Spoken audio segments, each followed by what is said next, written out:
al pie de la letra en el pasado y con toda seguridad se va a cumplir también hoy. Y esta profecía que no falla y que ha sido presentada en los libros de Daniel y Apocalipsis, y ha presentado en esos libros el desfile de los imperios a lo largo de los siglos, esta profecía anuncia que en los últimos días el remanente de Dios será perseguido por causa de su fidelidad a la palabra de Dios. Y no sería raro, porque el propio Juan, autor del Apocalipsis, dijo en Apocalipsis 1:9 lo siguiente: yo, Juan, soy hermano de ustedes y participo con ustedes en la tribulación, en el reino y en la paciencia de Jesucristo. Por causa de la palabra de Dios y del testimonio de Jesucristo, estaba yo en la isla de Patmos. Pregunto, ¿qué hacía Juan en la isla de Patmos? Pues estaba desterrado, perseguido. ¿Por qué? Él mismo responde: por causa de la palabra de Dios y del testimonio de Jesucristo. Así que cualquier persona que desee ser fiel a la palabra de Dios y a las enseñanzas de Jesús tiene que estar preparada para ser perseguida por causa de su fe. Este asunto es presentado en el capítulo 13 de Apocalipsis, que ya empezamos a estudiar la semana pasada en la lección. En este capítulo 13 encontramos la descripción de dos grandes bestias. La primera sale del mar y la segunda de la tierra. Ahora, antes de seguir adelante, debemos decir que en la profecía una bestia no es una palabra peyorativa. Aquí no se está insultando a nadie, sino que la bestia es símbolo de un poder. Cada vez que en profecía encuentras a una bestia, se está hablando de un poder.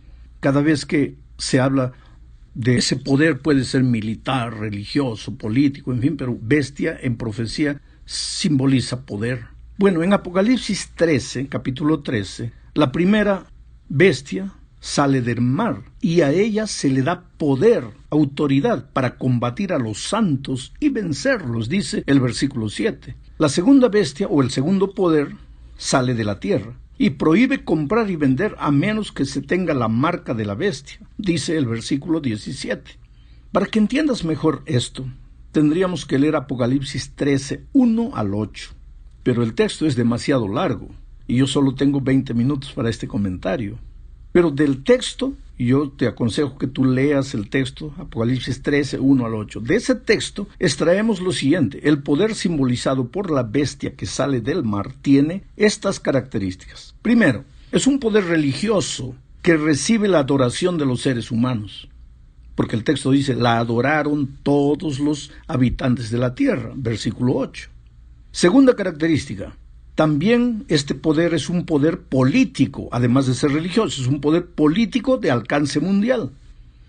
Porque el versículo 7 dice: se le dio autoridad sobre toda tribu, lengua y pueblo. Tercera característica, en un momento de la historia, este poder perdió su poder, pero ahora impone el respeto y la admiración del mundo.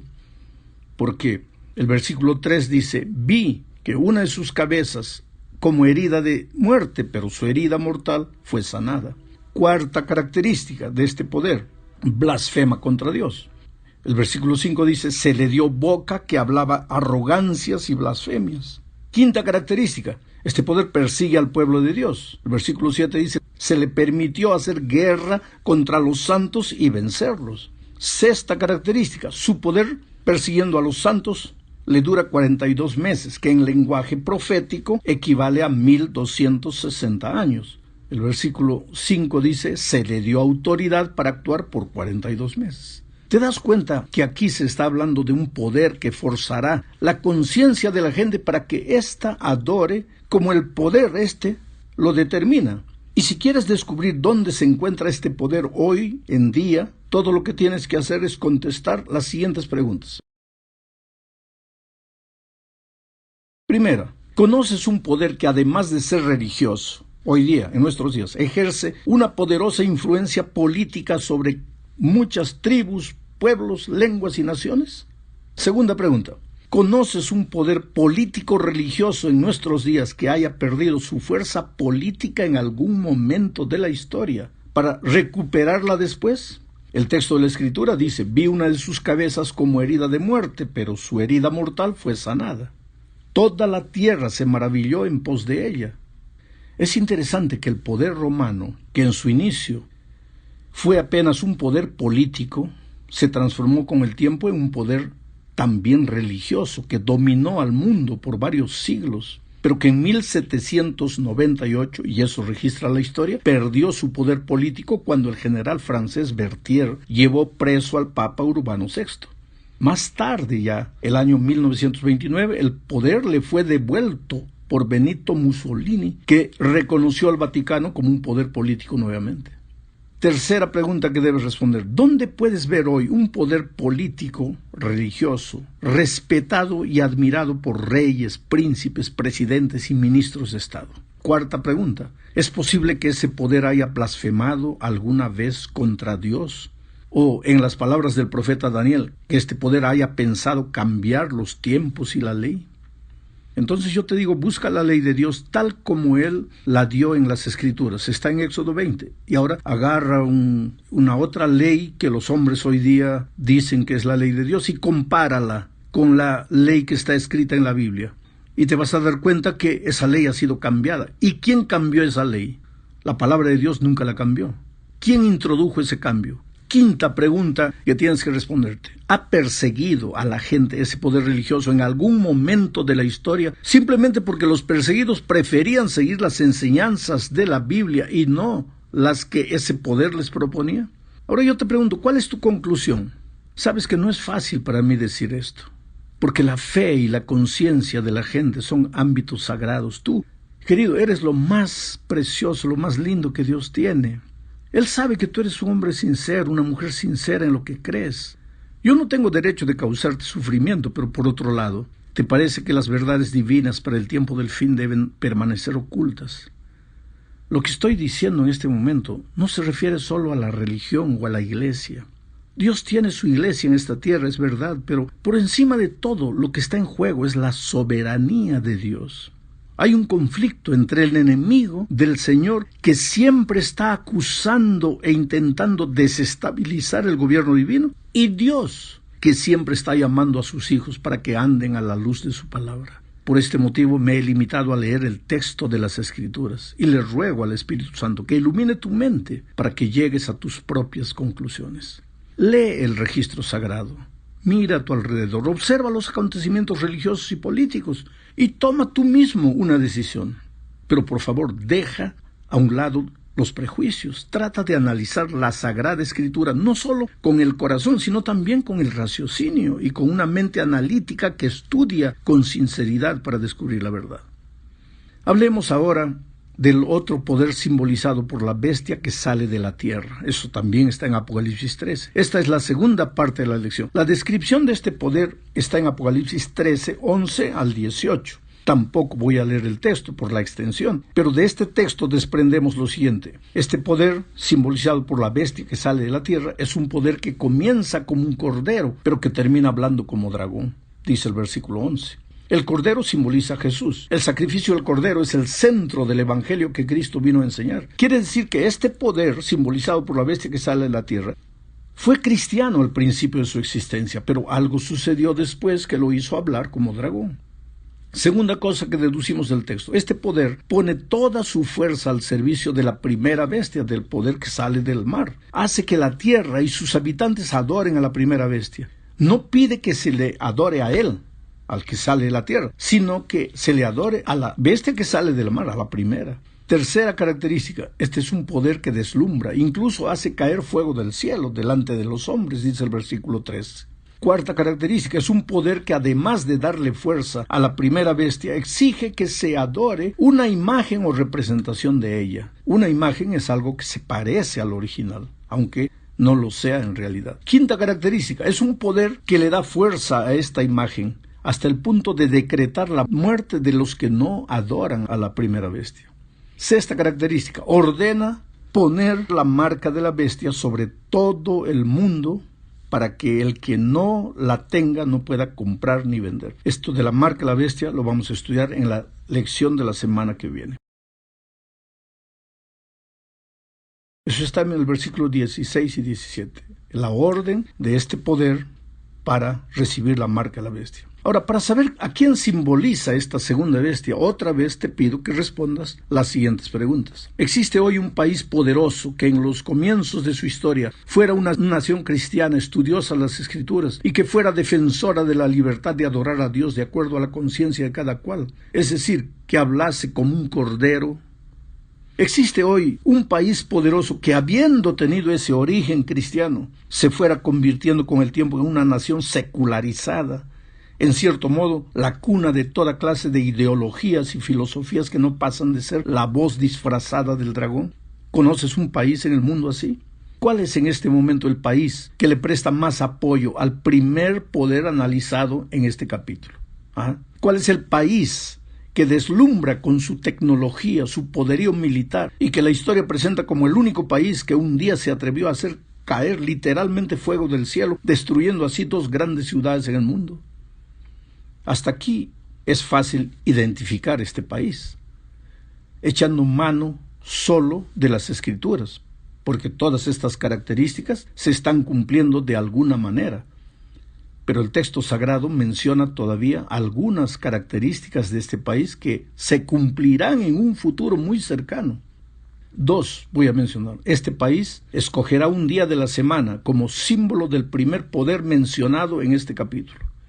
Y ese día será el domingo. Y exigirá que todo el mundo adore a Dios en ese día. Y los que no le obedezcan no podrán comprar ni vender. Querido, lo que puedes ver es que al fin de los tiempos, una nación poderosa, política y militarmente, apoyará al poder religioso que intentará hacer que las personas adoren al poder en sí y no a Dios, conforme a las Escrituras. Vamos ahora a la tercera parte de esta lección. Veremos que todo este conflicto entre Cristo y Satanás gira en torno de la adoración a Dios. Este fue el problema en el cielo, en el Edén, a lo largo de la historia, y lo será al fin. En el cielo, Lucifer comenzó a contaminar a sus compañeros diciendo: ¿por qué hay que adorar a Dios? ¿Por qué solo a Él? ¿Por qué no a mí también? Y logró llevarse una tercera parte de los ángeles. En el Edén se presentó a Adán y Eva, y a Eva le dijo: ¿pero por qué tienes que ser obediente a Dios? Si tú comes del fruto vas a ser igual que Dios. ¿Por qué tienes que adorar a Dios? Tú puedes ser adorada por ti misma. ¿Para qué adorar a otro? Y a lo largo de la historia, este siempre ha sido el asunto. No tienes que obedecer a Dios estrictamente al pie de la letra, no. Puedes hacerle un pequeño cambio, una coma aquí, otra coma allá. Cambia una palabra aquí, otra palabra allá. Cambia el sábado, coloca el domingo. ¿Cuál es el problema? Tienes que tener mente abierta. Pues ese ha sido siempre el argumento del enemigo. El problema gira en torno de la adoración y la obediencia. Es como si el enemigo dijera: adora cualquier cosa, obedece a cualquier cosa menos a Dios. Y nosotros como pueblo de Dios no podemos caer en esta artimaña, porque muchas veces podemos comenzar a adorarnos a nosotros mismos dentro de la iglesia, o adorar a seres humanos, a personas. Comenzamos a seguir hombres en lugar de seguir al Señor Jesucristo, a defender hombres en lugar de defender la palabra escrita, la verdad. Mucho cuidado.